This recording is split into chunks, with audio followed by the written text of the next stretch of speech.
2021 to order at 7 p.m. If you join me in the Pledge of Allegiance. I pledge allegiance to the flag of the United States of America and to the republic for which it stands, one nation, under God, indivisible, with liberty and justice for all. I don't have a mic yet, but roll call. There it is. Mayor Copeland, Here. Tom Baylor is absent. Kathy Sherman, Here. Jeff Guard, Here. Alina Meyer, Here. Ann Schaefer is absent. David Allison Here. and David Gleason. Here. That's a quorum of council. Any additions, changes to the agenda?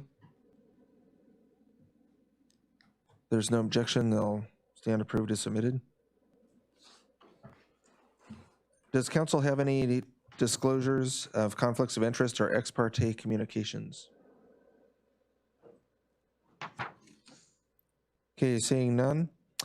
Communications by and petitions from visitors. And do we have Representative Stutz online?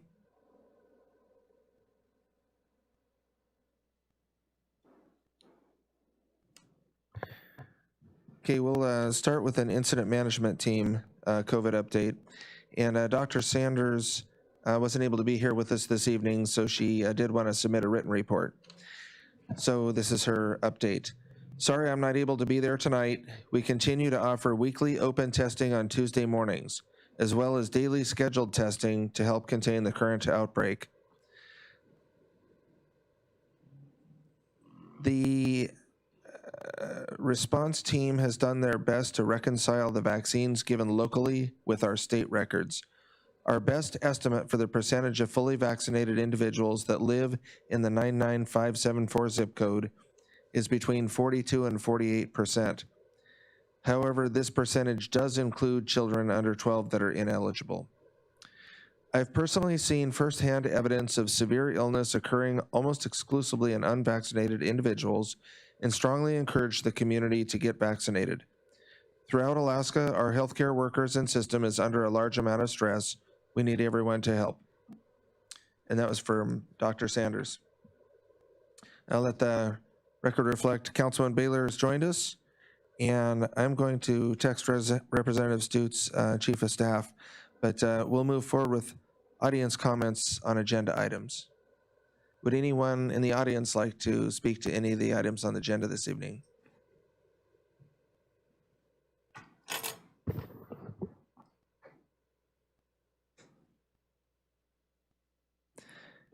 Okay, seeing none. Chairpersons and representatives of boards and commissions, as we have a representative from school board. Okay.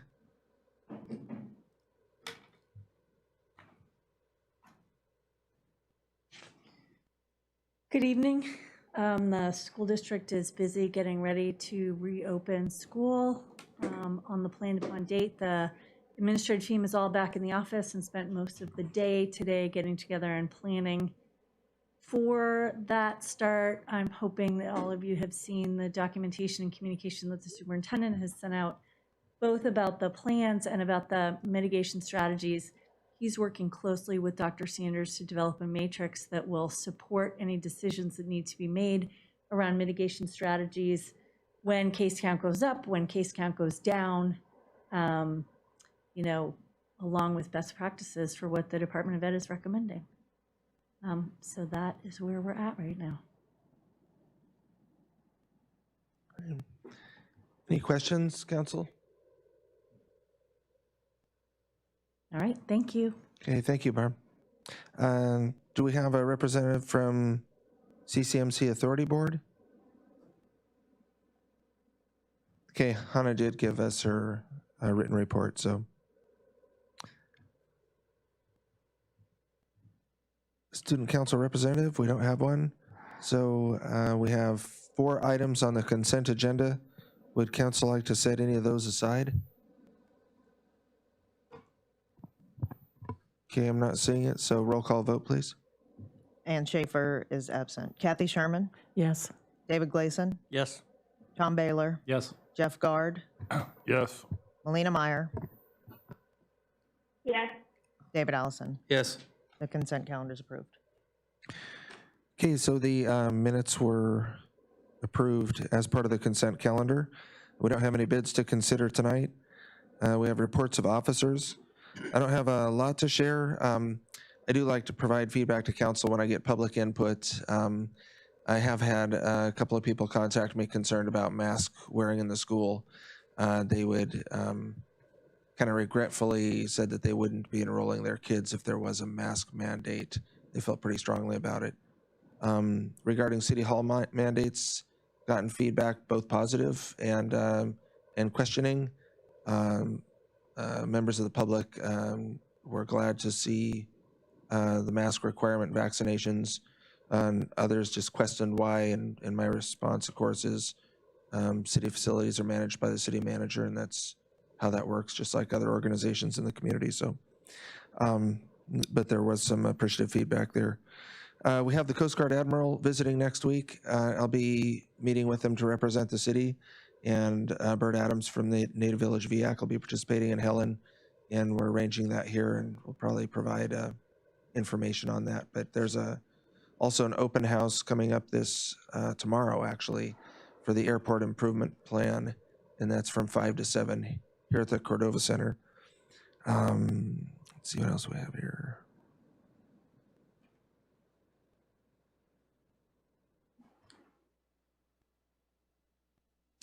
Just a couple electrical items, I guess, but it's probably no secret that we're having a really strong pink run in our electric sales. We're one of the highest we've ever seen. And fortunately, we had really fantastic hydro through the month, so we're able to have some low-cost power available.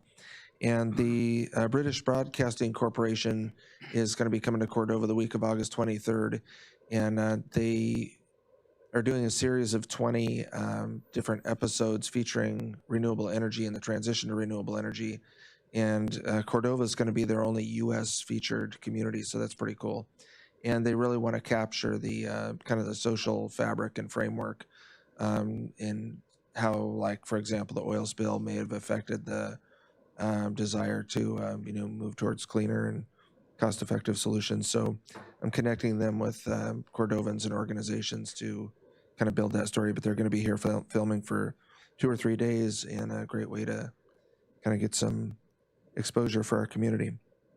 And that's all I had, unless there's any questions. Councilman Gleason.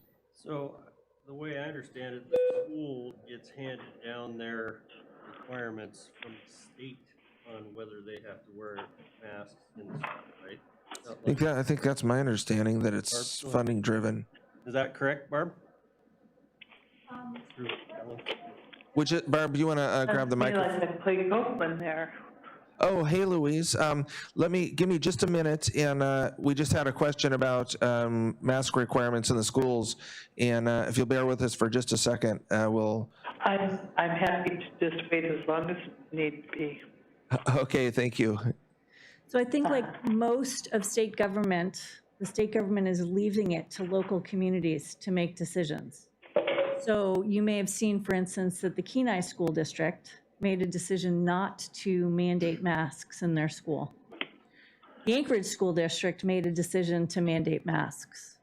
The Department of Ed strongly recommends that schools follow CDC guidelines, and CDC and the American Pediatric Association and the American Neurological Association and every other medical organization that's spoken about this has said schools really should have students wearing masks. If not for right now, but certainly when there's community spread or any cases in the school. Prior to this outbreak, the board had met with Dr. Sanders, who'd recently gotten guidance from Dr. Zink around circumstances under which schools might consider not requiring masks. But unfortunately, the situation that we're in the community with less than 50% vaccination, and maybe if you take out the under 12s who can't be vaccinated, we might be at 54%.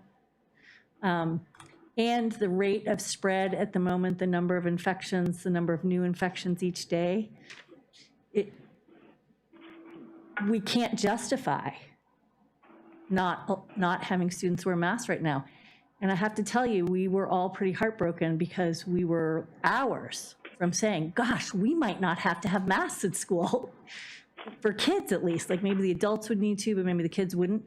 But under the current circumstances, we would be going against every recommendation that's been made for schools and students. Okay, thank you. Thank you for the question. I appreciate it. Yeah, I just, this is a little broader venue too, but I do remind people too that there's a very open and public process and access to the school board and those meetings, so. Okay, thank you. So we'll, Representative Stutes, welcome. The floor is yours. Oh, my goodness. Thank you so much. As I hope you all know of Cordova. I couldn't be prouder to represent any district over Cordova. And I guess I say that because Cordova never just has their hand out. They're always saying, this is what we've done for ourselves. Can you help us here or there? And so you guys are at the top of my list. I hate to say that. You know, living in Kodiak, I really hate to say that, but you're just fabulous. And Mr. Mayor,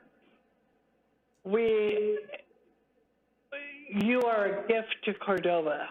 But with that said, I'm going to, enough of the acolytes, you know, and I just do want to say I'm sorry I had to cancel my trip to Salmon Jam, but I know you guys all understand. So, starting on a positive note, I'd like to speak about the huge strides we've made with the Alaska Marine Highway System this year. And I am really proud to say that we got our bill, House 63, through both bodies, excuse me, unanimously, which is almost unheard of. But it was a bipartisan effort, and we are really looking forward to the positive effects of that. And I also looked at the new schedule. I think we did okay, and I'm happy to say that we did okay. And I can tell you this, people in Ketchikan know me, so that's a good thing. And with House Bill 63, should I just ramble on here, Clay, or should I stop? No, yes, please. I'm not sure how you want me to do this. No, I can continue on. Yes, please do. This is very important stuff, Cordova. We've got a light agenda, and it's great to hear from you. Okay, so House Bill 63, the Marine Highway Bill, let me just give you some of the overreaching things that it does. It requires the department to review and respond recommendations by the newly created board, which is going to be composed of, experts in the area, in the marine transportation area. It's also going to require the board to create a comprehensive long-term and short-term plan. Plus, the bill requires the department to submit both the short-term and the long-term plan to the legislature and the governor and make the plans available to the public. And to me, public is crucial to a win-win situation. It also creates a mechanism for reporting if the recommendations are not followed, which is something kind of unusual. So I'm really excited about this new board.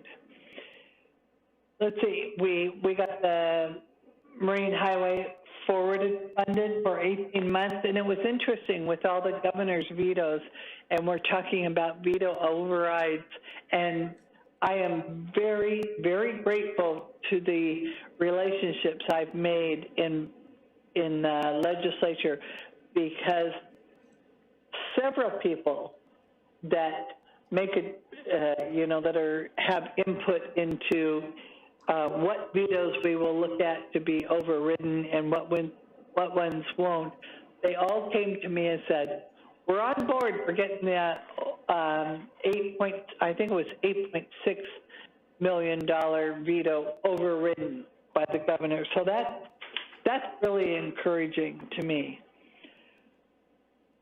So the last thing I'll say is we have made great strides in getting the governor on board in the construction of the new Tustumena, which will be huge to all of coastal Alaska. And the anticipation is to make this a soulless vessel. So it will be able to go to every single port that is in Alaska, and that's huge. So I'll get off the Marine Highway, but as we all know, that to me is one of my top concerns. And I know that currently the Tustumena is tied up in Homer based on a situation that involves the State Department and their workers, but I've got both Senator Murkowski and Senator Sullivan's office working on it. So I'm happy to say that we're moving forward on that. So let's see, what else do I have to say? The last special session we adjourned. We did not get the reverse sweep for a multitude of very important things.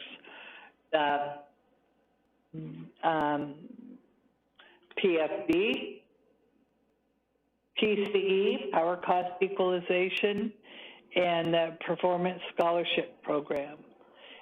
And that is a huge concern to us.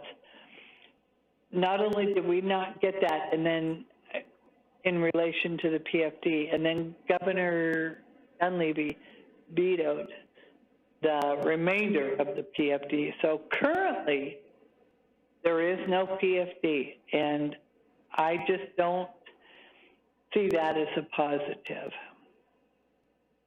I'm really, really saddened to see Alaskans being held hostage in a situation where the legislature can't put their heads together for the benefit of all Alaskans. And I'm not even talking dollar amounts. I'm talking about just overall. We need to come together and we need to look at the benefit of all Alaskans.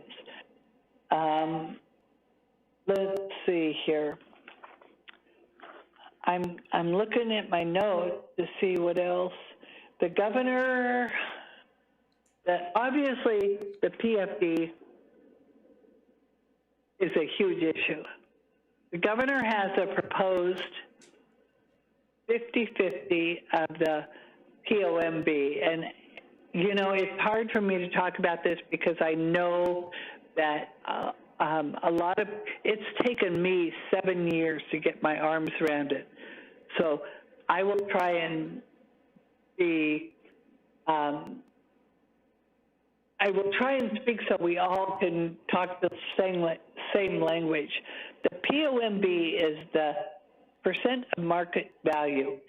And the first thing that people need to understand that almost 70% of Alaskans don't realize is we no longer make our revenue from oil. We make our revenue from our investments, which is the permanent fund. And so consequently, that's where we get our money for the a PFD or for paying our bills. It comes from the permanent fund investments. So the governor has a proposal out that says, let's have a 50-50.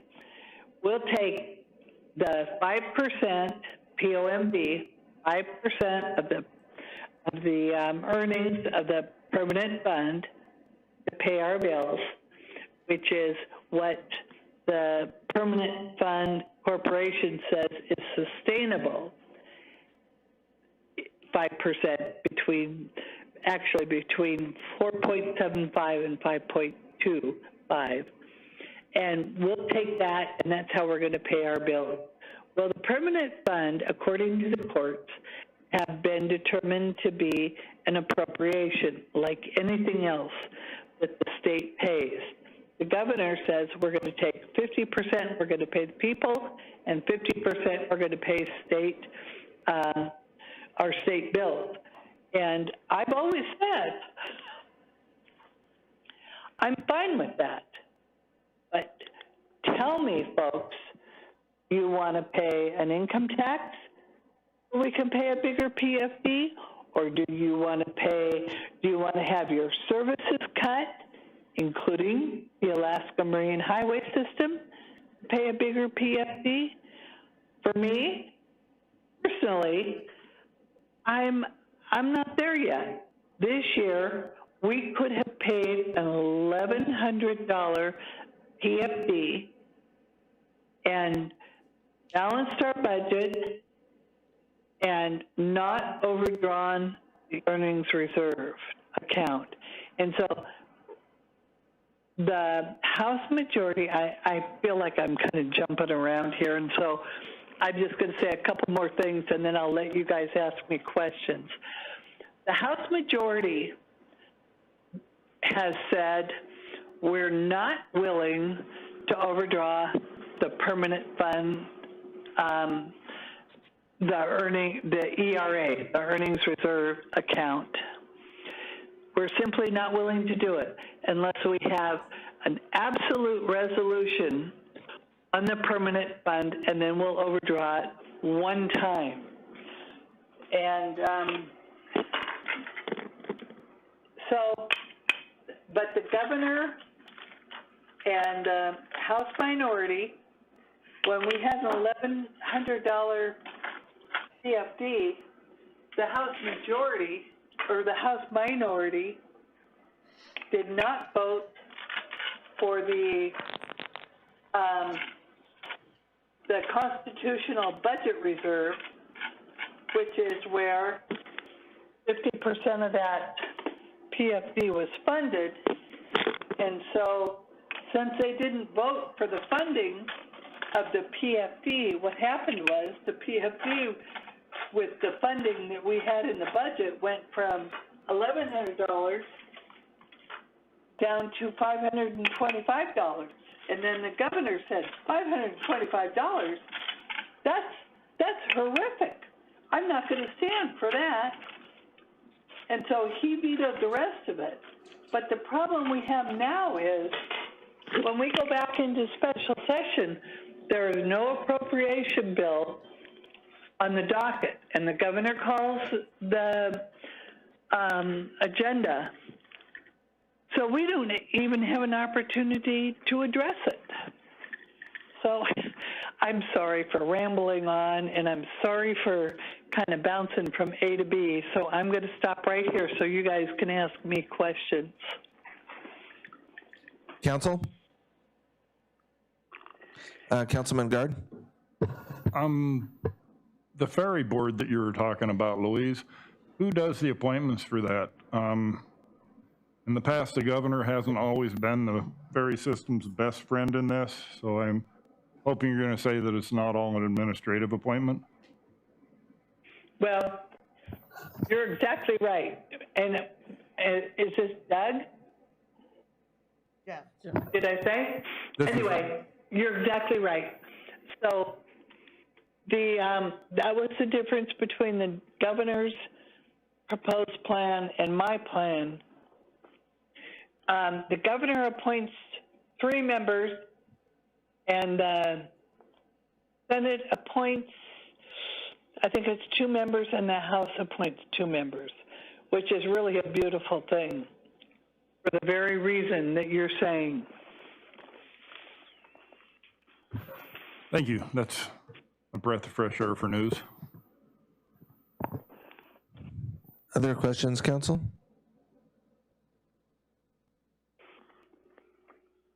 Councilman Guard? One more question there, Louise. Is the whole impetus behind the August 2nd special session, that's no longer the August 2nd, is to push for a constitutional convention, or what do we really have to watch out for in this? It is the governor's agenda, his proposal, and the purpose of is August 16th. The governor wants a 50-50 constitutional amendment. And I just don't believe at this point in time there is the support in the legislature for that. But yeah, his issue is a large EFD. But is that the only part of the Constitution that could legally be opened when he calls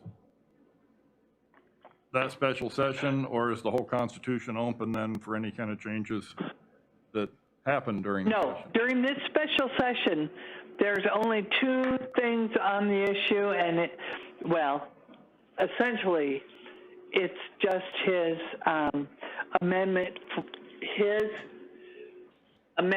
for a constitutional amendment with the 50-50 situation. And so that's why I'm hoping, based on what I saw from the minority, they realized how important PCE is and other things that are not on the agenda, that if we call ourselves back in and it takes 40 out of 60 legislative members, we can set the agenda and then we can address the PFD. Okay, thank you. Other questions, council? Questions online? Well, Louise, thank you for working on those bills for the Irene Weber bridge naming. And I know that meant a lot to the family, and we appreciate you trying to get here and also reaching out to the governor's office and working with them on this Marine Highway bill and the support you've built in the legislature and actually a working relationship with the governor on some of these items. And of course, we haven't even talked about fisheries, but appreciate your work and support there as well. And with this new infrastructure bill that's been passed on the federal side, we're looking forward to the opportunities that can bring to communities in your district. Well, just know that if I didn't live in Kodiak, I'd live in Cordova because the people in Cordova are just the coolest people. I love you guys, and I love your mayor. I'm just grateful. I'm grateful to you all. I'm grateful to the support, and I will always work with your mayor to, enhance, and do whatever I can to enhance the economic stability for Cordova. Well, thank you for your work and continued work, and good luck in the session. Let us know how we can help, but thank you. We've got a champion. Thank you. Okay, I love you guys, and I'll see you as soon as I can get down there. All right, have a good evening. Thanks. Bye.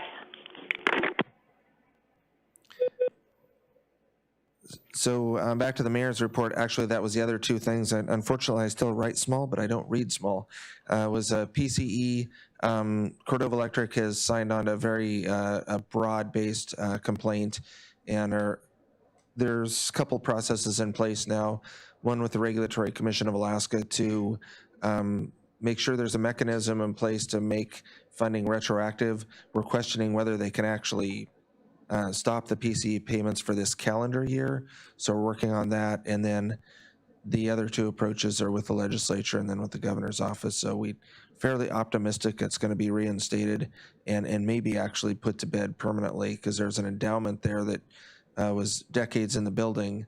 And there's a legal question, of course, that came up with the Attorney General a couple of years ago that started this sweeping and reverse sweeping process, which kind of defeats the purpose of an endowment, which is just a protected, but it's $300,000 or $400,000 caveat for the residential rate classes in City of Cordova's electric bills. And then the other is you've probably seen that infrastructure bill that passed, includes water, ports, energy, and some other important opportunities for Cordova. And I think we'll hear more about that towards the end of our agenda in a presentation. City's clerk's report. Is the manager first? Yes, city manager's report. Okay.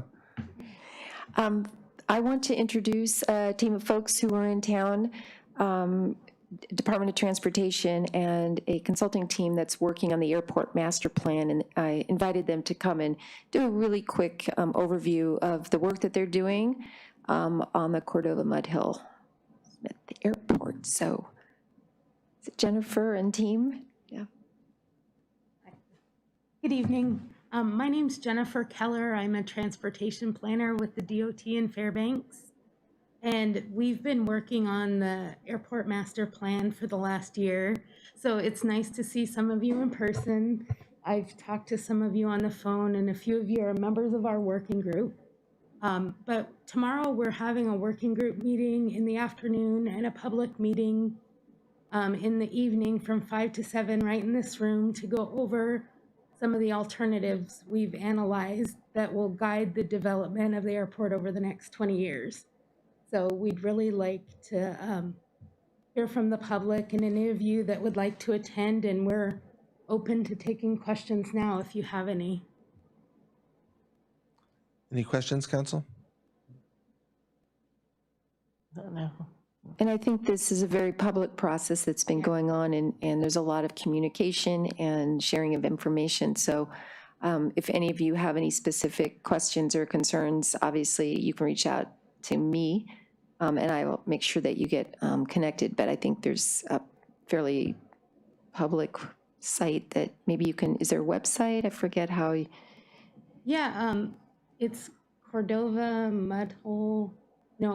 Smith Airport, I think is our project website. But we took the feedback that we heard from the public and the working group when we were gathering information about the condition and needs at the airport, and then the engineering team from Michael Baker that's here with me analyzed what alternatives might be feasible, and now we're here to present that to the public. And so we'd appreciate hearing from any agencies or members of the public and airport users.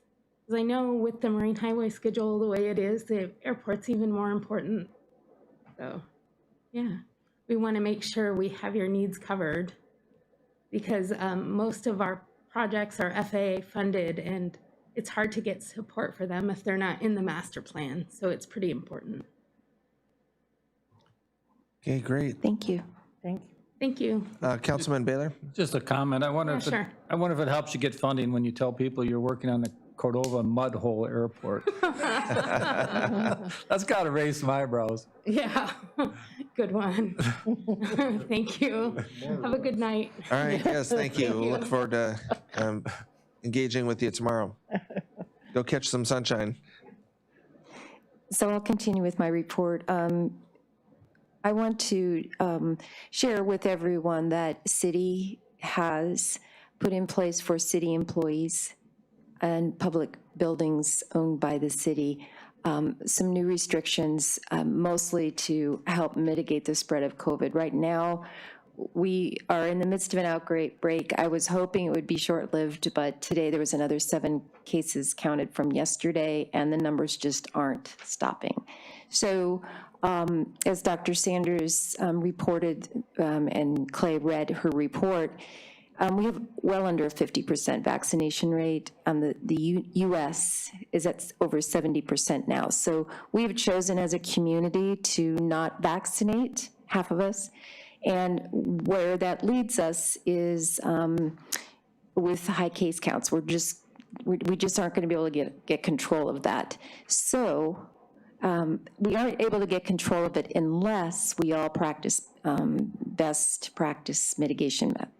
So the city is asking all employees to either get vaccinated or do weekly testing just to make sure that they're not unknown carriers of COVID and are contributing to the spread.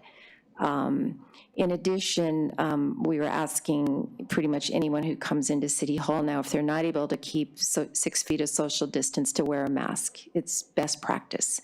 As we all know, there's a rising case count. The Delta variant is highly contagious, more so than anyone thought. So we're just going to really have to, all of us as individuals, take it upon ourselves to mask up and really be careful with each other, because we've got a high incident rate here in town. We're still in the 30s of active cases, which, I mean, last year, can you imagine if we had 30 active cases, we would have all been going crazy. It's common now, we understand it, we know personally how to take care of ourselves, and I just ask that everyone be really careful with that. But as city, where we are right now is we had an issue 2 weeks ago with dispatch. We didn't have enough dispatchers. The Reluctant Fishermen just closed last night until Thursday. They've got an outbreak in their staff, and they're really trying hard to manage that. The daycare here is shut down for 2 weeks because they have COVID in the daycare, which of course impacts anyone who has employees, including city. So I'm just feeling very stressed about the fact that it isn't just impacting single individuals in their homes, but it's now impacting all of us in our workplace. And I'm going to leave it at that. But the mitigation practices that I'm putting in place for city employees is really designed to demonstrate best practice and also show that we're doing our part to protect the community. With that,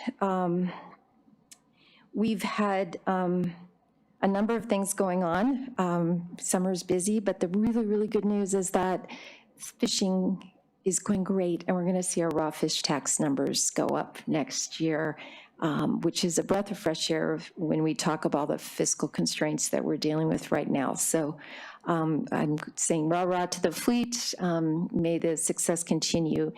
And with that, I will pass the torch to the next agenda item. Any questions, council, for the city manager? Councilman Baylor. Just a comment. I got several phone calls in support of your new policy change for employees, and I support that too, so thank you for doing that. And Helen, Hannah's not here, but I know there was some, I had a talk with her earlier in the week, and just for the record, we have vaccinations available, right? We have vaccinations available to anyone and anyone who wants to take advantage of that. I know that you just need to go to the CCMC website and you can sign up, and they'll call you and work with you in your schedule to get you a vaccination time that works for all. Okay, and then I just, in talking with Dr. Sanders too, I would encourage, it is a personal choice, but I'd encourage people to check with their doctor and their healthcare provider. You know, we're 1.5 years into this. They've learned a lot. There are differences with the variant, and we know a lot more about the vaccine. So if you haven't recently, you know, just get medical advice on their recommendation, but we do have them available here in the community. Any other questions? Yeah, this is Melina.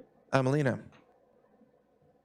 I guess just since you mentioned the Reluctant, I guess I thought I would pipe in a little bit, just to let the community know that we did go and close because we have one employee that tested positive, and that's kind of what I spent the day today, is just kind of doing our own in-house contact tracing and figuring all that out, but definitely feel the hurt of all employees and all businesses around Trudeau that it's not an easy thing to do for anybody, and it's extremely hard with the contact tracing in the state seems to be very limited. So I don't know that I'd call it an outbreak, but definitely being cautious, and I think that's what we need to do at this time. They're not easy decisions to make, and really feel for all the businesses and employees around the whole community that have to deal with this. It takes a lot of time, and it's a lot of questions and uncertainty, but the medical team has been really beneficial, and we have learned a lot, so there are things in place, and it can get done. So.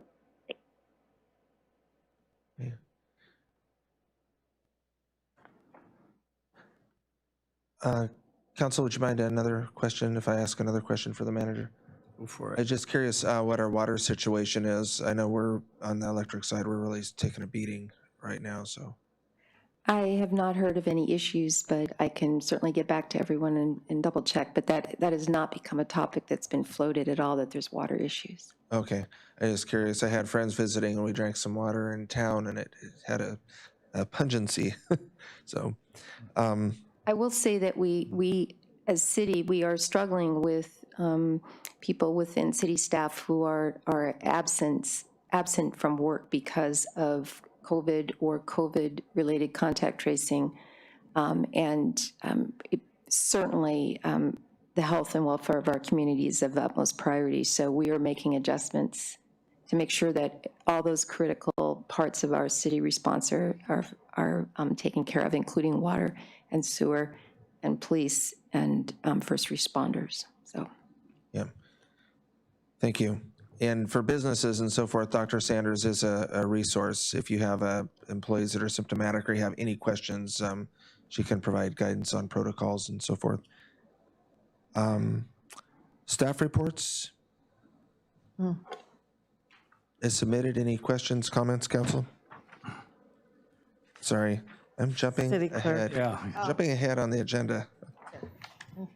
I just have a written report that goes over some of the stuff that we've been working on, and I can answer any questions. Any questions for city clerk?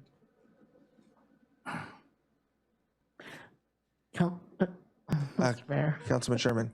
I don't have any questions, but I appreciate the report. I didn't kind of realize all that was going on behind the scenes in the clerk's office. So, and I think too, with all the American Recovery Plan Act stuff that's coming at us all very fast and furious, I was happy to see the city is on track, and I know museums and libraries just had their meetings, and arts and pageants just have theirs. So there's a lot of funding opportunities out there that we all need to stay on top of.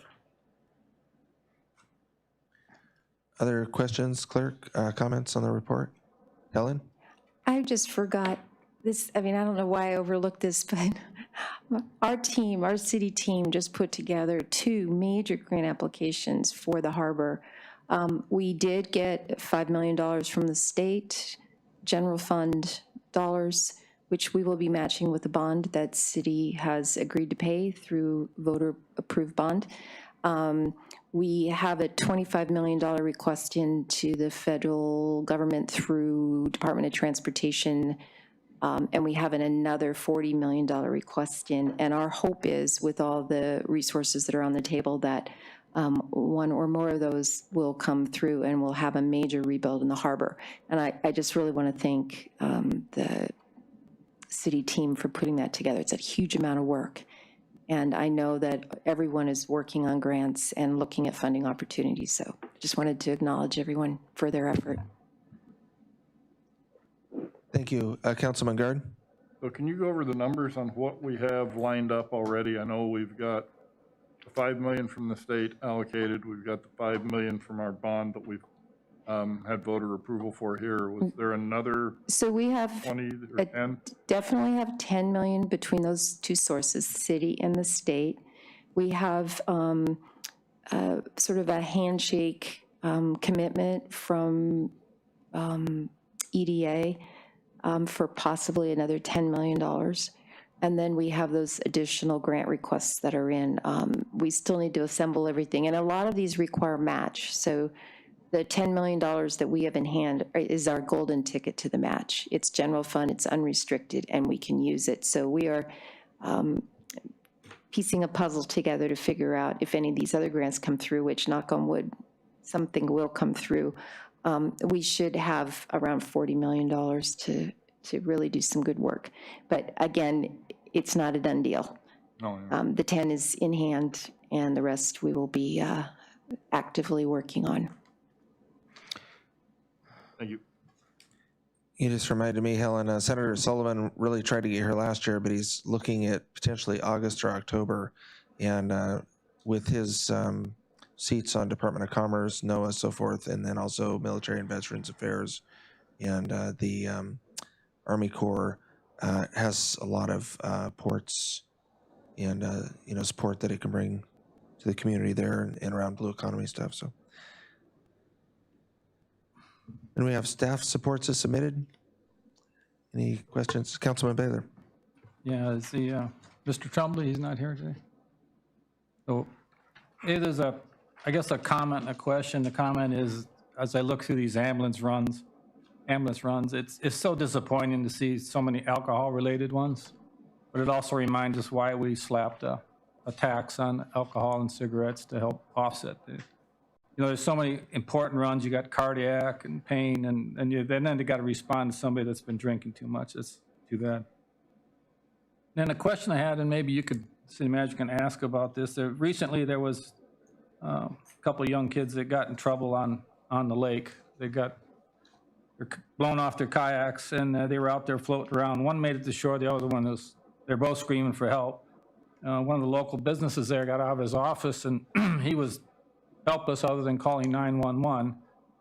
The city personnel showed up in a truck or a car without a boat.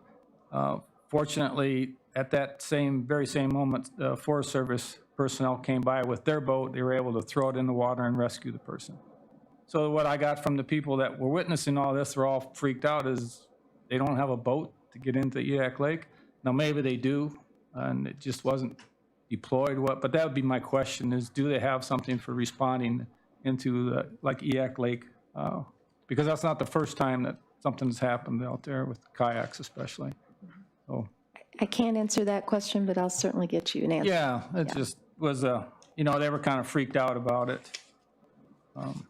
The other one I had was on the police. I think Sitka has gone to like a 2-week on, 2-week off schedule for their officers. Have you had a discussion about any of that? Yes, there's several communities that do that, including Valdez. And so as we are looking at our staffing and trying to attract new employees, we're trying to figure out the best way, and our consultant's working with Nate on that, and there's been a lot of conversation. Nothing's been resolved, but it's definitely in the mix. Okay, because I know a person that works for the Sitka Police Department who said once they went to that, they had a lot of applications and a lot of good applications, so people were willing to. So I thought that might be a good fit, so I'm glad you're looking at that. Thank you, that's all I had. Other questions, comments on staff reports? Any of the reports, Council? This is Melina. Councilman Meyer.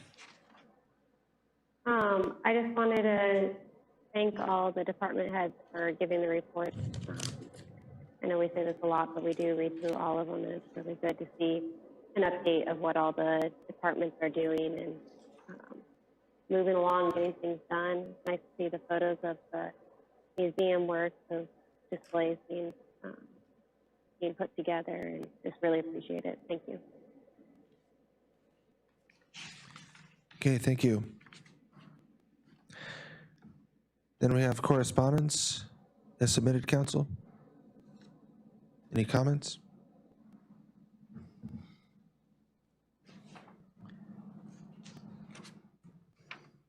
Okay, we have Resolution 08-21-36, and that's a resolution of the Council of the City of Cordova, Alaska, authorizing amendment to the fiscal year 21 budget in the amount of $206,998.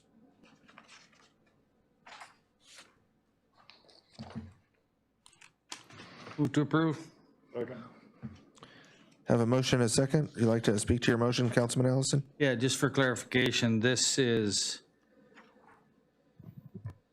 appropriating grant funds that already exist, correct? Correct. It's not new money No, into our budget that we're Right. spending 200,000 out of our permanent fund. Now this is yes, this all just is, appropriating grant money. this is cleanup, moving grant funds that should have been moved into the 2021 budget from the 2020 budget.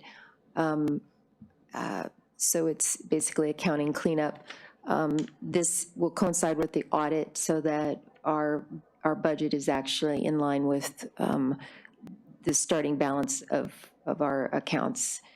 So this is strictly cleanup, and I think most of those are very well labeled, you know, Ambassador Grant, Rasmussen Playground Grant, St. George Roof, the ins and outs. That's why there's so many lines.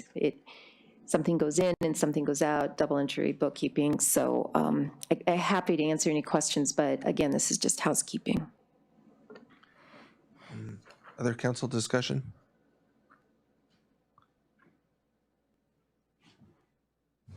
Let's see. Hearing none, roll call vote, please. Kathy Sherman, Yes. Dave Gleason, Yes. Jeff Guard, Yes. David Allison, Yes. Tom Baylor, Yes. Melina Meyer, Yes. and Ann Schaefer is absent. Motion carries 6-0. Okay, thank you. Next, we have a Prince William Sound Draft Comprehensive Economic Development Strategy. It's a discussion, but we have a presentation from the Prince William Sound Economic Development District. Kristen. Hi there, thanks. Thanks for making time for this on your agenda tonight. And for the record, I'm Kristen Carpenter, working for the Prince William Sound Economic Development District. And so we're working with the McKinley Research Group on this, and they are going to call in, I believe. I think they've been following on the streaming. So we have a short presentation, and then, and there they are. And then it would be great if folks have any comments or questions. We would love to hear them. So yeah, this is our, it's our 5-year comprehensive economic development strategy. It's kind of like the comprehensive plan process. I know you all are familiar with that because we just went through that for the city here. And the Economic Development Administration funds the Prince William Sound Economic Development District, and the way they try to hold economic development districts accountable is by having us develop this 5-year plan. And so what we are doing for this process is getting as much outreach as possible from communities in the Sound. So I will see if I can press the buttons right. Okay. Yeah, so we're going to make some short introductions. And then McKinley Research Group, Donna and Katie will talk about the SED's purpose and the process. And then we'll get to visions, goals, and actions. And like I said, we would love to hear feedback. And obviously tonight doesn't have to be the end of the discussion. If you think of things later, by all means, please get in touch. So just a super short bit of background about the Prince William Sound Economic Development District. The organization's been around since 1991 and has a mission to foster economic growth and responsible development in the Prince William Sound region, and we work with the 5 communities in the Sound. We work by trying to collaborate with regional stakeholders on community and regional development priorities. We provide business counseling. We worked a lot with local businesses and regional businesses last summer to help folks apply for Alaska CARES Act money, and I think we probably talked about that.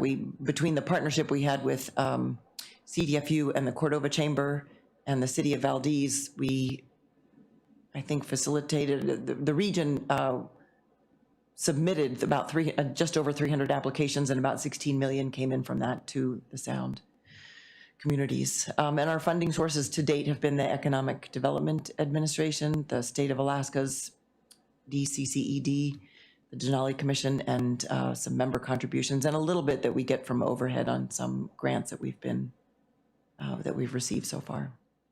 So that's the overview, and I'm going to, I'll be advancing slides, and so I think this is where Donna and Katie are going to step in,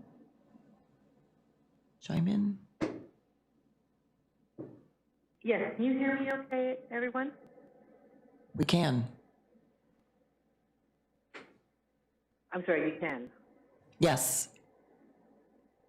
Okay, super. So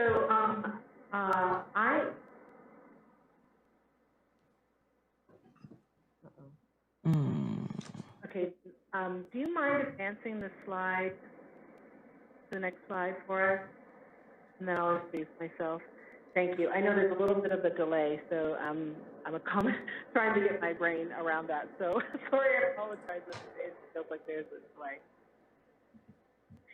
So my name is Donna Logan, and I work for McKinley Research Group. I'm in our Anchorage office. Some of you may be familiar with our firm under its former name. We used to be called McDowell Group, and we've been around for a really long time, almost 50 years. And we have been involved in doing a lot of different types of analyses around the state, but have also done quite a bit of work in Prince William Sound and as well as for Cordova, looking at ferry systems and hospital systems and so on and so forth. But why we're here today is to give you a little update on where we are with the work that we're doing for the Economic Development District and the purpose of this work, as well as walk you through and get some input from you on some of the work we've been doing around the vision and the goals of the Comprehensive Economic Development Strategy, or CEDS for short. I should have asked, just for timing, Mr. Chair, how long do we have to present? How does 15, 20 minutes sound? That sounds perfect, and I'm going to go really quick here. So for those of you who aren't familiar with a Comprehensive Economic Development Strategy, it is something that is done as, as Kristen already said, every 5 years. And the purpose of this is really to provide her with some guidance and the regions with some guidance on what your strategies are and what your priorities are, so that you have basically a work plan to work from. But it also makes you, when you do this kind of work, it makes you eligible to get certain types of federal funding. So it's an important endeavor. If you go to the next slide, please.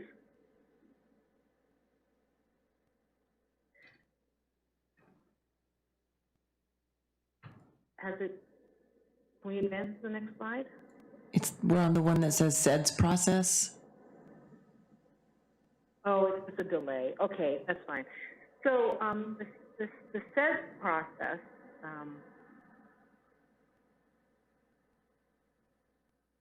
is that where you want me to be, Donna? the CEDS process. No, it's fine.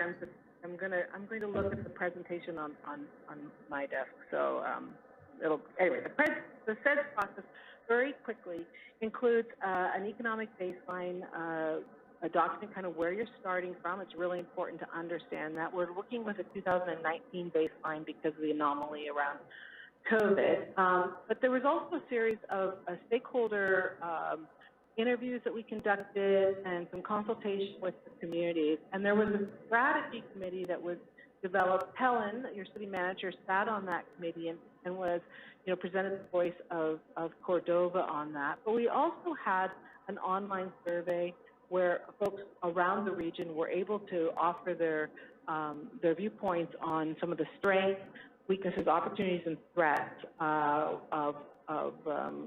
the region and economic development. We conducted this SWOT analysis, and then from there we also, which is really the foundation for a lot of the work that we're doing, and from there we developed some strategic action planning, and from there we then produced a report. And we're going to today have a little work session with you on the strategic action planning portion of that. It's my understanding too that in your packet there are some excerpts from the draft report that we have developed for your review, and if you have comments on that, we can certainly address that if we have time. And I know that Kristen is also available for folks who want to talk further about that.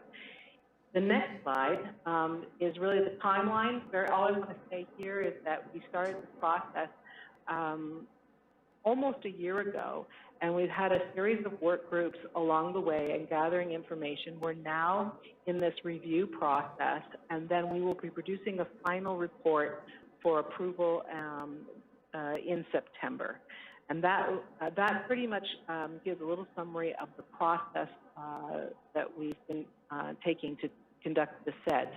With that, I'm going to turn the rest of the presentation over to Katie Berry. And Katie, you can introduce yourself, and then we can get into some of the work session and some of the questions we have for you. Katie? Excellent. Thank you, Donna. Can you all hear me today? Yes. Yes. Excellent. Thank you. Well, Kristen, if you'd like to move to slide 7, titled Summary Vision Statement, as Donna said, we're going to share some pieces of this the economic development strategies here with you today. And keeping in mind that, obviously in this time we're not able to share every piece of the SWOT analysis and every detail of the plan, but wanted to share some broad pieces for your feedback today. And that starts with our vision statement that the steering committee crafted in conjunction with Kristen and our group. So the vision statement, I think you're all probably really familiar with what this is supposed to describe, but as a refresher, this is a statement that's attempting to say where we want or where you want the Prince William Sound economy to be in 10 to 20 years. So this is an aspirational statement of where the economy in general should go. And I'll read it out to you today and then open it up maybe for a few minutes of feedback. The statement is, Prince William Sound is an alliance of vibrant coastal communities collaborating to build on and sustain our natural resources through responsible economic development and regional connectivity.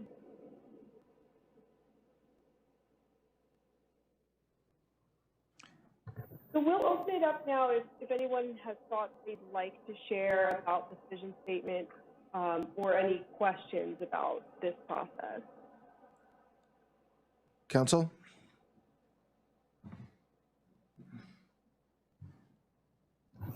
I like it.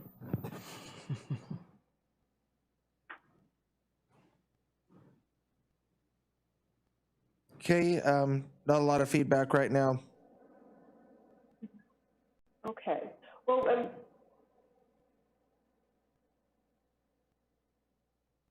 sorry, I didn't want to cut somebody off. Was there any thoughts anyone would like to share? No. We can also come back to this, or you can send thoughts our way after as well. So in that case, Kristen, why don't we move to the next slide? That's our first summary for the goal statement. So for this process, what you'll see here on the next 2 slides are 2 things. One being goals that were developed as part of the plan, and these are just broadly describing where Prince William Sound economy and economic development districts want to go. And the objectives that you see numbered on the right-hand panel are describing what needs to happen to get there.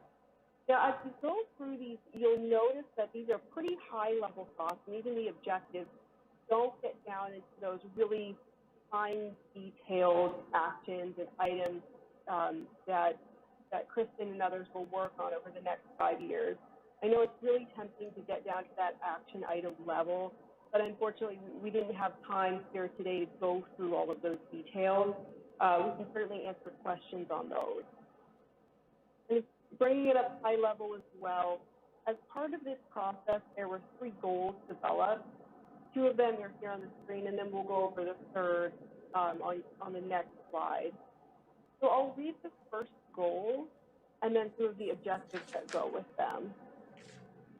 And goal A is around infrastructure development. The statement reads, improve regional connection by enhancing transportation and utilities infrastructure, enhance infrastructure to build resilience to climate change, increase economic development opportunities, and enrich the way of life in Prince William Sound.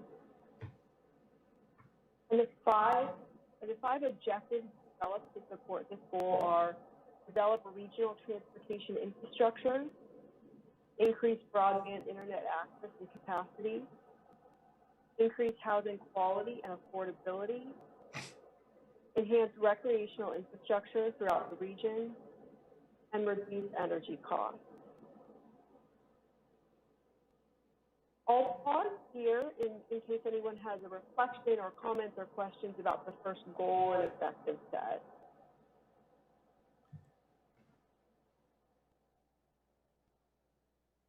Questions or comments, council?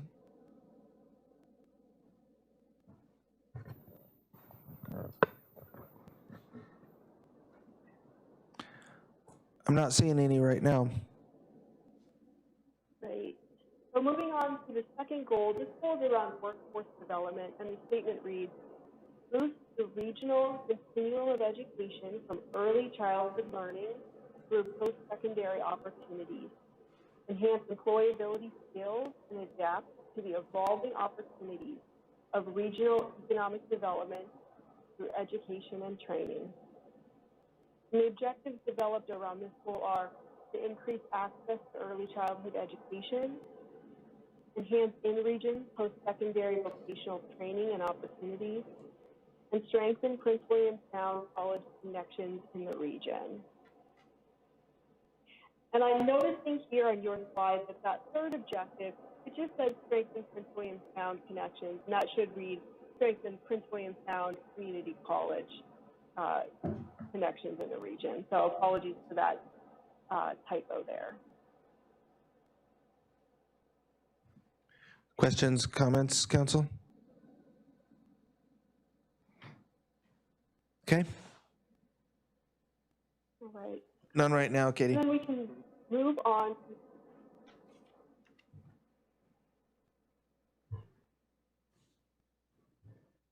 We can move on to the next slide then, Kristen, and round it out with our third goal. We're there now. We're on goal C. Excellent. So goal C is around strengthening existing industries and diversifying the economy. And the language reads: seek business development and investment to promote regional industry growth, responsible resource development, and economic diversity. Attract business opportunities to the region that support employment opportunities in every season. And you can see there's many objectives developed around this, so I'll read these out, and I'll try to go slowly so you don't get overwhelmed with them. The first is to promote Prince William Sound as a tourism destination. Second, to support the local arts and humanities community. The third objective is to facilitate mariculture opportunities. 4, seek food production and processing opportunities. The fifth is identify climate change and mitigation projects. Number 6, support responsible mineral or quarry exploration. 7, support responsible forestry opportunities. And number 8, attract new residents to telework.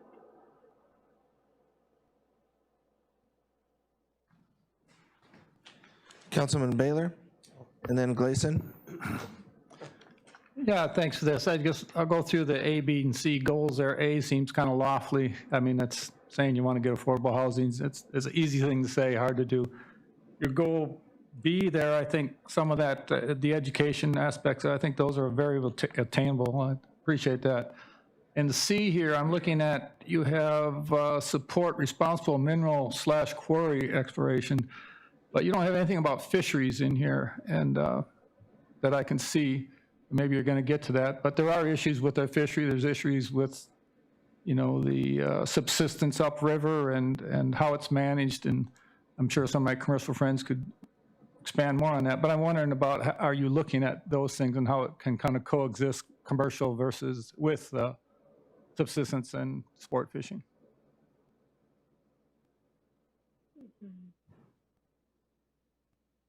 That's an excellent point, and I can also open it up to Kristen to offer some comments on kind of commercial and subsistence fishing.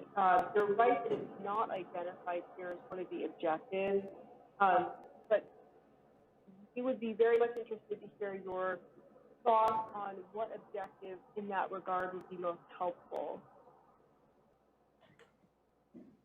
Yeah, we can include that. I mean, that is kind of a gross oversight, and that's why we're asking for all the minds around the table. I'll pass to the commercial fishermen. Yeah. They have better insight. Almost identical to what I was gonna say.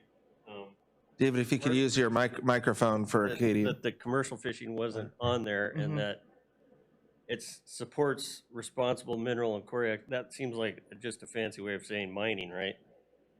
Yeah, I mean, With, I didn't mean to interrupt you, but just mining and fish never go together. So I think that's gonna be a hard one for any fishing community to support number 6. Okay. And I would love to see commercial fishing up there because Sure. commercial fishing has Of been our course. number one economic driver forever. Yes, absolutely. Yeah, that definitely fits in the category of existing industries. Yeah, for sure. And I like your food production and processing opportunities because we have a lot of kelp farming stuff this is new to us, but there's no processor for that product. And a processor, in Cordova that would process kelp and turn it into some kind of that'd be huge. It'd be really huge. I think that'd be a neat opportunity here. Other questions or comments, council?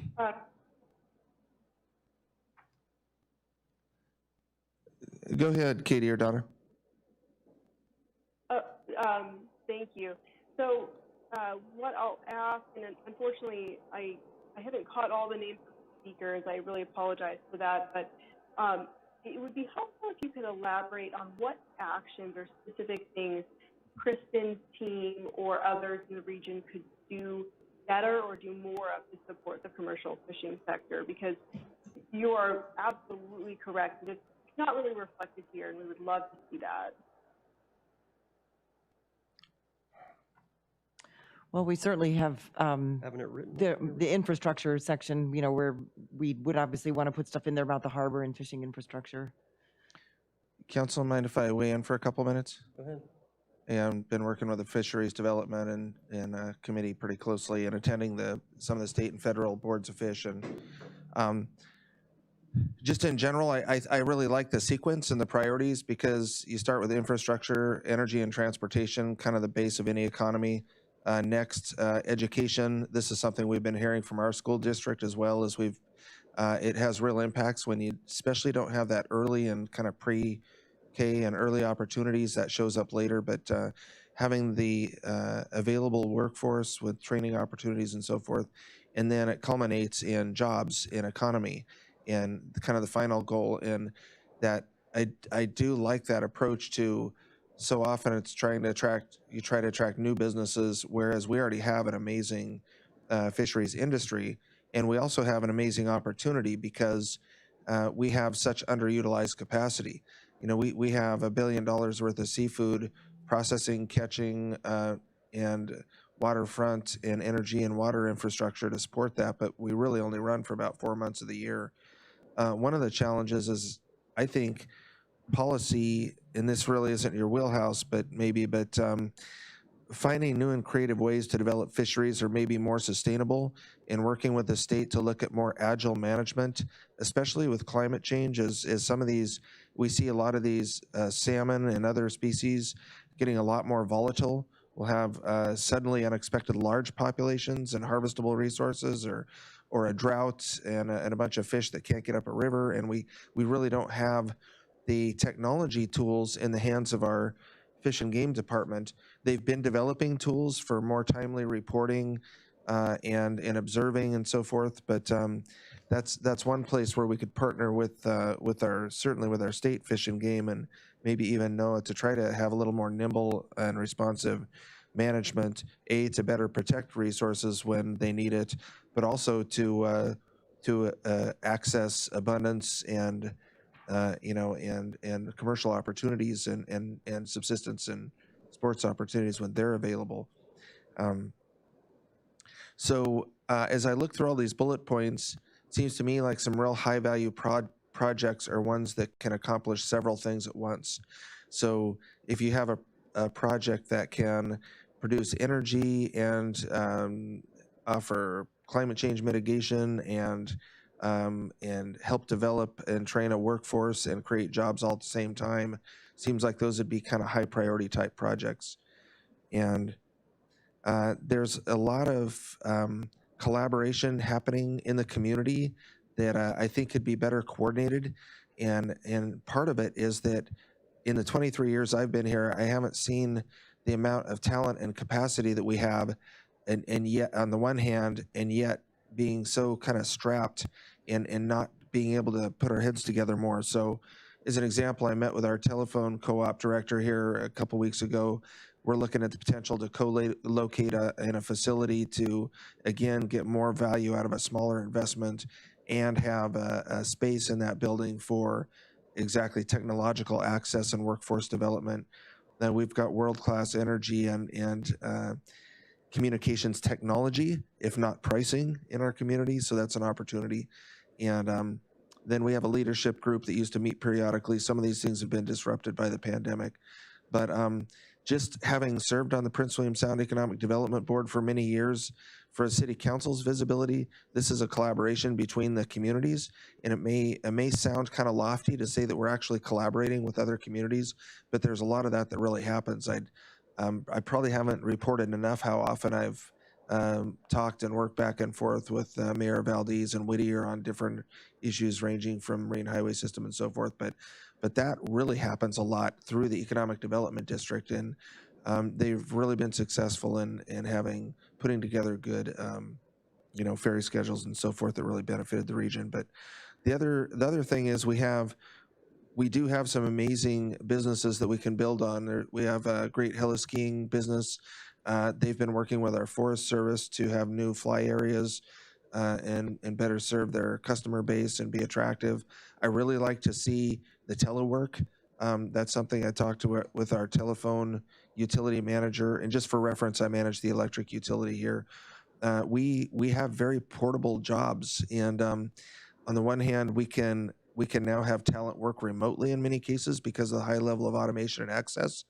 But we also have the local technology platforms to provide the opportunity for people to live and work here and to support their jobs elsewhere. And we see some of that happening as well. So I think these are things that are already happening. And as our representative mentioned earlier, Cordova has a good way of kind of developing great things, our fisheries and so forth. And there's a lot to build on. And you had a picture of the boat haul out there earlier. We've been saying for years that was so wildly successful that we kind of immediately put a lot of pressure on what we had available there. So I think there's a lot of opportunities to partner, but I guess my one suggestion is that we had a University of Alaska group here. Adam Lau, a former science teacher of the year, is a statewide director of the Upward Bound and Teaching Through Technologies programs. We met with our school district administrator for about 4 hours. The former director of the Alaska Ocean Cluster, who's now working at the university, and they came down and we spent a long 3-day weekend pretty much just mapping out the opportunities to have an innovation hub in Prince William Sound. We do have everything from granite quarries, and those are very different. We actually have one here. You'd be surprised how much of the aggregate gets imported into the state of Alaska, like most of it. And we have one of the sources of really super high quality granite here in Cordova, and then on the quarry out at I guess Gravina. So, but we have an amazing diversity of resources here in the Sound, and a lot of great opportunities, especially around aquaculture and mariculture, and that's really why Senator Sullivan wants to come here. Is very excited and is in a position to really help along those lines. And with 95% of our seafood imported into this country, and the opportunities to leverage our underutilized hatchery spaces and so forth, we've really got a lot to work with. We just need to coordinate better and take advantage of a lot of these opportunities that are suddenly in front of us. So. Thanks, Clay. Those are all extremely helpful comments and really appreciated. I'm cognizant that we're running kind of maybe over the time allotted, but did want to draw the group's attention back to the vision statement. And you'll see that collaboration is really reflected in that vision. And if you have an opportunity in the future, or maybe Kristen can share other pieces of the action plan, you'll also see that collaboration and coordination amongst communities is very important to this plan. So I was glad to hear that is reflected in your comments. So thank you for that. Councilman Baylor? I'll get with Kristen later. I'm sorry. This is Donna. I just wanted to add, going back to the comment about having a specific objective around seafood. I think that was a really good comment, but I just wanted to also let you know that that it was not overlooked the value of seafood, the commercial and other aspects of that resource, the Prince William Sound. And when you see some of the priority and some of the action plans around infrastructure, supporting docks, harbors, ports, those types of things, and other transportation and such, that's really to enhance the existing industries, as well as recognizing that the mariculture opportunities, as well as opportunities for processing and adding more value is something that we considered under Goal C as well. So your point is well taken, and we will definitely find ways to draw more attention specifically to the seafood industry, but I didn't want to leave you with the impression that it was overlooked.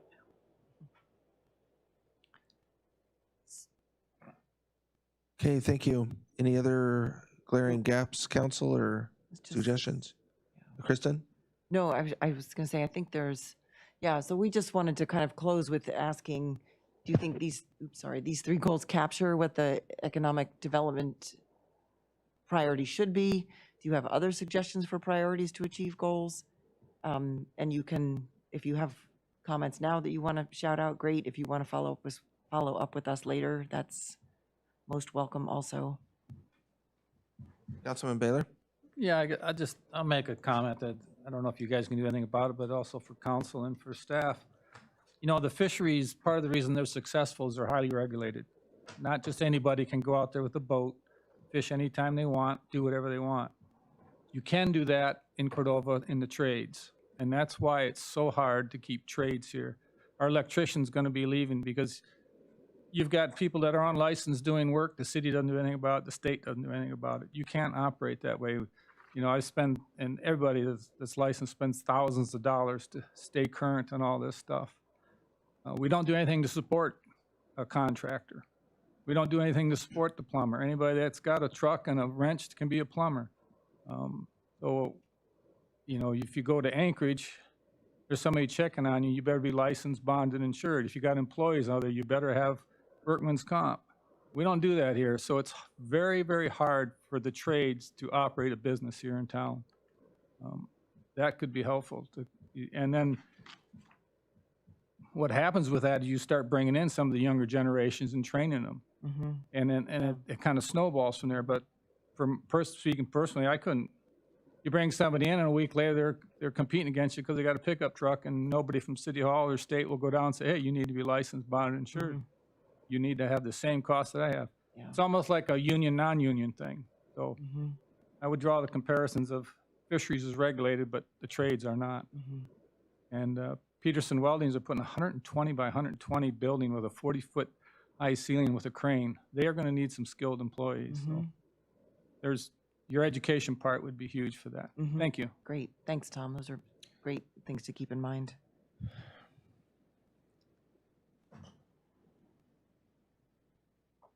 Yeah, so I guess I'll just close too. We had a session like this a couple weeks ago with the Valdez Economic Diversification Commission. There were some folks there who thought that our vision statement was not aspirational enough. So I might rework that a little bit, but if you have comments about that, that'd be great. Another comment that came out was that this didn't yet reflect enough about the blue economy. You know, what could we do that would really incorporate taking advantage of Prince William Sound resources to develop a blue economy with ocean resources. And I wondered as I was listening tonight if maybe we aren't aspirational enough with incorporating kind of responses to climate change. I mean, certainly, Clay, you've been working a lot with renewable energy and that kind of thing, and that would fit in with that, and there might be other ways we should be integrating those kinds of goals. But those are some things I can think of off the top of my head. And also, just so you know, if you read through more of it, this is the first time I've been through this process, and some of the suggested actions, I look at them now and I thought, oh, wow, we need to be a lot more, we need to put a lot more funding or list make the funding needs higher, because this is what's going to help us get grants. And so I need to go in and adjust a lot of those prospective funding levels.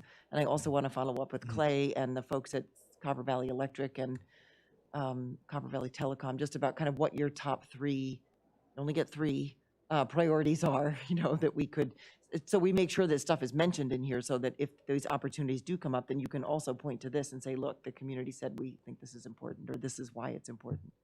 So, and I think this is all about kind of striking the balance between being specific versus not being too limiting, and not, you know, saying if it's not listed in here, it doesn't mean we don't want it. So anyway, that's kind of what I'm trying to find the sweet spot for. Just to pour gas on that, and again, the city staff have been amazing the last 4 or 5 years, the successful applications for grants and whatnot. But that's one of the first thing that many of the funders say. One, is it in your priorities as a city, and for how long and how big? And two, is it in your local comprehensive economic development plan? So it's the best of all worlds when you can say it's a city priority to fund early education. It's in our comprehensive plan, and then some funding becomes available for that. You've just immediately are on the top of the list. So yeah, and yeah, Tommy Sheridan is he has a very, very broad perspective and has been working with a lot of stakeholders, and including me and others on the blue economy, and very likely is going to be on the National Ocean Plastics Board here, hopefully, if that appointment comes through. And great. Okay.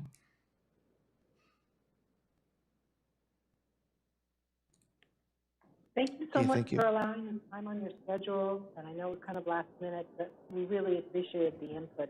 It's so helpful, and this is your region's document, so so glad you had an opportunity to voice some of your feedback. And again, we're available, and Kristen's available if you want to do any follow-up or have any other ideas or suggestions. We're all ears. Thank you. Thank you so much. Yeah, please forward ideas. Helen has my email address. It's executivedirector@pwsedd.org. So yeah, would love to hear from you. And thanks a lot for your time tonight. Thank you. Okay, thank you. Great. Okay. Yes. Just healthcare is the one. I'll just say healthcare is the one thing that I didn't see on there, and I don't know that it really fits in economic development, but I know it's a big priority for the community. So, okay, council, discussion on COVID-19 emergency response.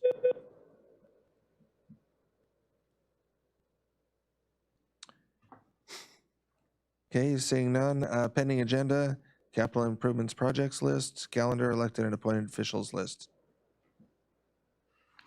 How are we looking for a second meeting this month, Ellen, Susan?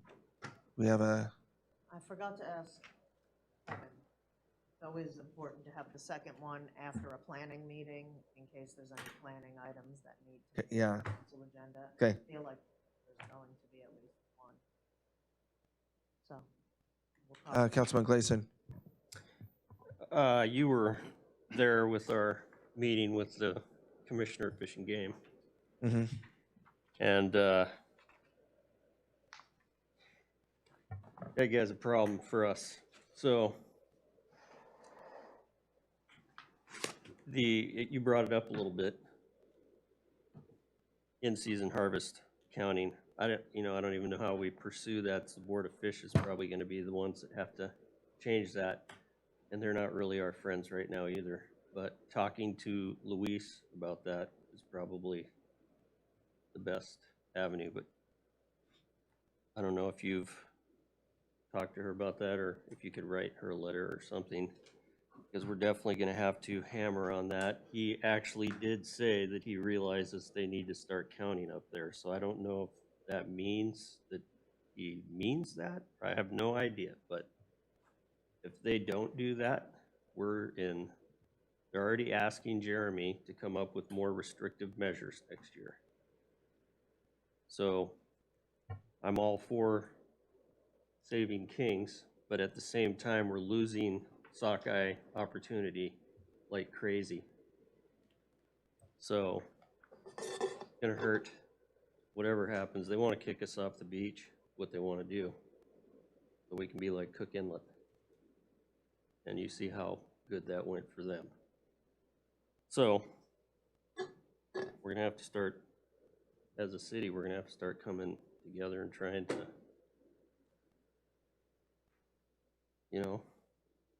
get some people to support us, and fundamental changes in counting sport fish catch, because 300,000 out of 400,000 of those people are non-residents. And they're just gonna keep coming. So that's a huge amount of people that are taking a huge amount of fish. And I'm not just talking about Cordova now, I'm talking about statewide, but it is a major impact, and it impacts Cordova. So whatever happens in Cook Inlet impacts us here. So we have to start thinking like that. So whatever kind of letter you can cook up to Luis to say, hey, we need your help here with this. And with the governor making some of his moves, he's probably not very popular right now, so we might not have him again. That's nice, if I'm allowed to say that.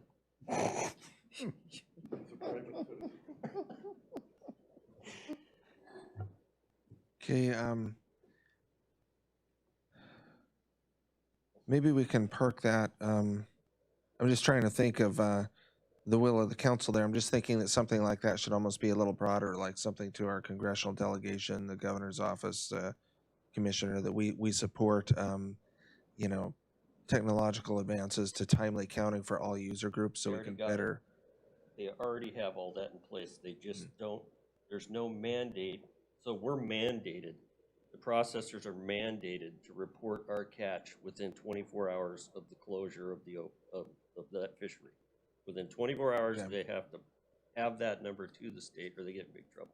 So we need regulations. We need a mandate, Okay. that's right. Okay. It needs to be mandated that they have to report in some sort of a time frame that will help in-season management. Not a month, or, right now it's October, which is, it's October 31st. It's almost 2 months after the fishery is over is when they have to report by. It's terrible. And there's 10,000 users up there. It's not a small number. Yeah. Okay, so tentatively, yes on a meeting, second meeting in August, and it's a pretty solid yes then. I would say yes. Okay. because Replacing a planning item like that and putting it on a special meeting, I don't think would be smart. Yeah. We'd get heat.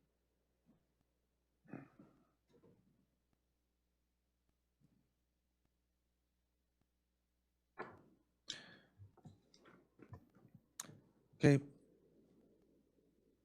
That's all I have.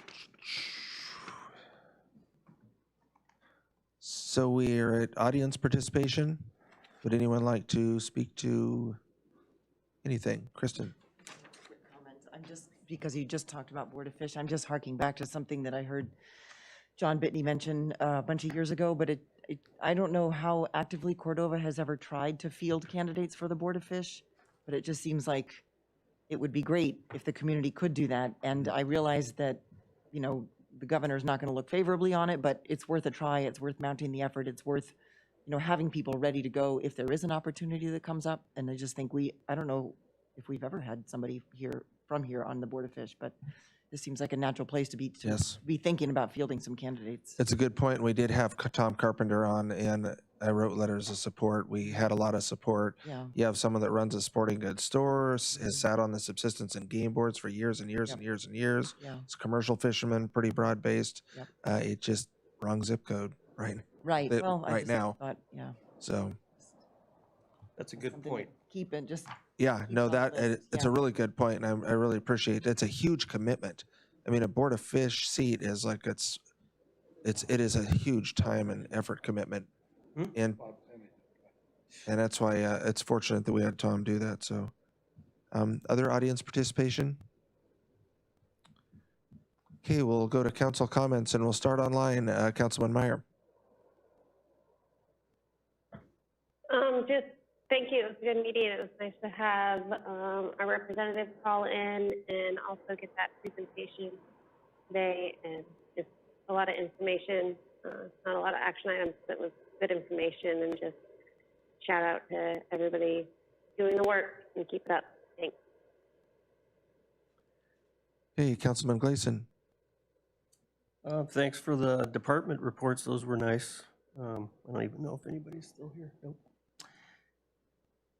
That's about it. Councilman Garden. Yes, I'd also like to thank all the department heads for all the work on the reports. They don't go unnoticed. I'd also like to throw out a quick thing. It seems like there's been a little bit of back and forth going on school budget and what all this means for Cordova. And I'd just like to throw a couple numbers out there for folks. The city's donation to the school, cash donation straight out for 2020 was $1.75 million. For 2021 was 1.7. When you look at the total budget for 2020 for the city, it was 11.4 and change. 2021, 10.6 and change. The school board's cut from the donation from the city was 3% for over that year. The cut for the city wholly for the same time was 7%. If we back out the portion of the dollars in that city budget that went to the school, all the rest of the city functions took a 9.24% cut during that same time. So it's not that the city does not want to support the schools to the fullest extent. I mean, we kind of showed that in a time where we had to pull back financially because we didn't have dollars coming in. But I do believe we're supporting the schools to the best of our ability.